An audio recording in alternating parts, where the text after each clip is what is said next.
ఏడుకొండలవాడ వెంకటరమణ గోవింద గోవింద.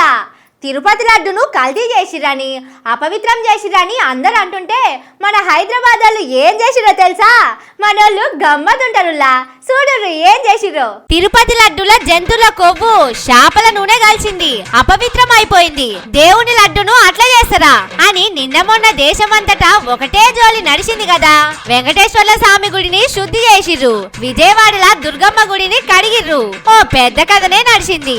ఒక దిక్కు అటు ఆంధ్రప్రదేశ్ లో ఈ లడ్డు పంచాది పెద్ద దుమారమే లేపింది.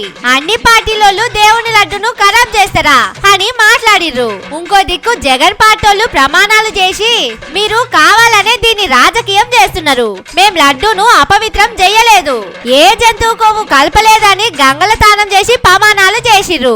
చంద్రాలు సారు హెరిటేజ్ కంపెనీ నెయ్యి తిరుపతి లడ్డుల వాడేతందుకే గిట్లా రాజకీయం చేస్తున్నాడని సుతం జగన్ పార్టీలు గట్టిగానే అరుచుకున్నారు. ఇది ఇట్లుంటే ఇంకో దిక్కు తిరుపతి లడ్డులకి గిరాకీ పెరిగిందట. ఒకప్పటికంటే ఎక్కువ లడ్డూలు ఈ వారం రోజులలో అమ్ముడు అయినాయట.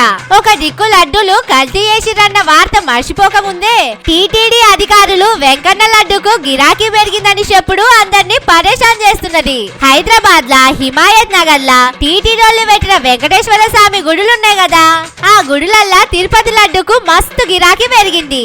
ఈ 10 రోజులనే తిరుపతిలోకి వెళ్లి తెప్పించిన లడ్డూలన్నీ అయిపోయినాయట. అప్పట్లో లడ్డూలు మిగిలిపోతే వాటిని తిరిగి తిరుపతికి పంపేటోళ్ళు వారం వారం. కానీ ఈసారి లడ్డూలన్నీ అయిపోయి ఇక లడ్డూలు లేవు, అయిపోయినాయని నో స్టాక్ బోర్డులు పెట్టిర్రు. 3 రోజులలోనే 10,000 లడ్డూలు అమ్ముడు పోయినాయట. ఇంకా చాలా మంది ఫోన్లు చేసి లడ్డూలు ఆన్లైన్ లో బుకింగ్ చేసుకుంటున్నారట. గమ్మత్తున్నది పోరి. ఒక దిక్కేమో దేవుని లడ్డును కల్తీ చేసిరని లొలిలల్లో అవుతుంటే ఇంకో దిక్కు హైదరాబాద్ పట్టణంలో లడ్డూలు పొట్టు పొట్టు అమ్ముడు పోతున్నాయి.